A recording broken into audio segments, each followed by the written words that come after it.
Hey there, my name is Andy, and welcome back to our series on Subject-Verb Agreement for the SAT and ACT. But before we get into today's lesson, I want to talk to you about love. My bounty is as boundless as the sea, my love as deep.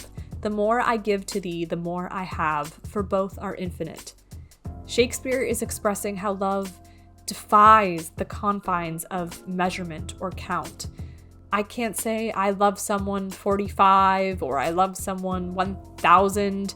Love cannot be counted or measured or quantified numerically, which brings us to our topic today, uncountable nouns and subject-verb agreement.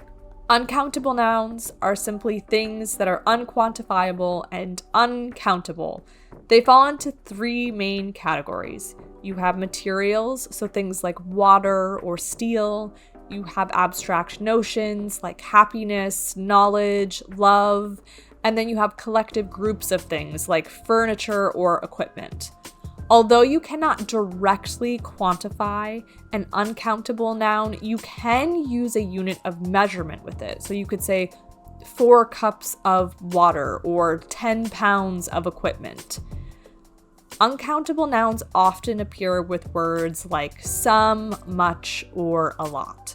I wish I could just give you a list of every single uncountable noun that you might run into on the ACT and SAT, but unfortunately, we know that the reading passages change from test to test and from year to year. However, I did compile this list of commonly tested uncountable nouns that often come up in standardized tests and academic contexts.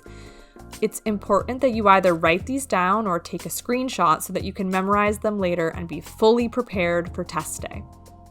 Uncountable nouns are treated as singular subjects and therefore require a singular verb. So in the sentence, the rice spills out of the bag onto the floor, the rice is our subject, and it's singular because it's uncountable, and therefore it needs a singular verb, spills.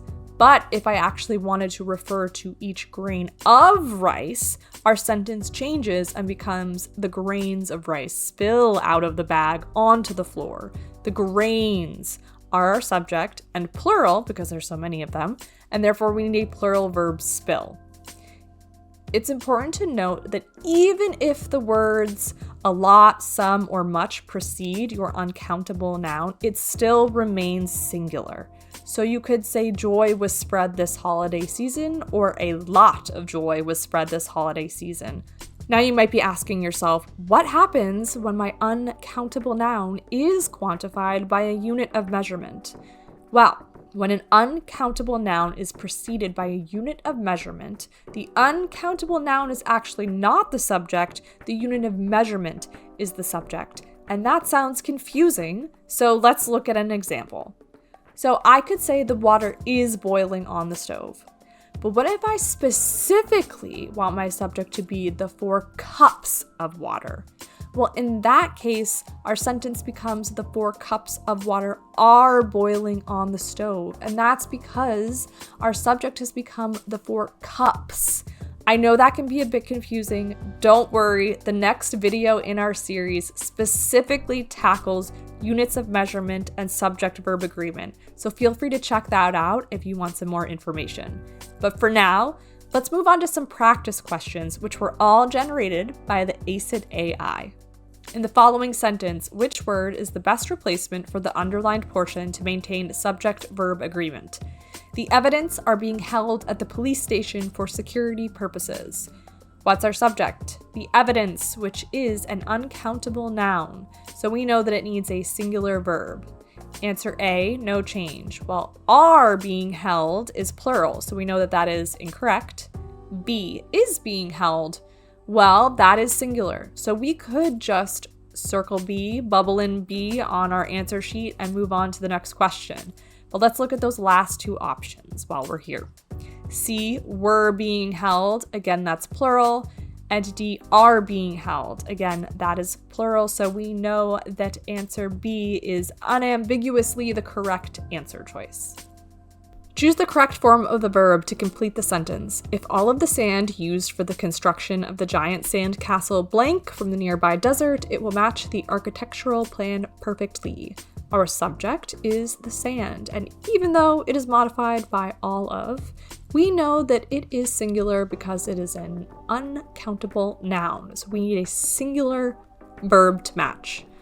For our answer choices, we have A, come, B, were coming, C, comes, and D, came. We can get rid of A and B immediately because they are both plural, which leaves us with C and D. C, come, is in the present singular tense, while D, came, is in the past singular tense. So we now need to return to the sentence to look for context clues to determine which answer choice is correct. We have two clauses within this sentence. We have, if all of the sand used for the construction of the giant sandcastle blank from the nearby desert, and then a comma, it will match the architectural plan perfectly. That second part of the sentence, the clause, it will match the architectural plan perfectly, is our main clause. In sentence structure with if, will, the verb in the if clause needs to be in present tense to indicate a future hypothetical situation. Now that we know that rule and we've returned to our answer choices, we know that C is the only correct answer choice because it is in the present singular tense. And that's it for today.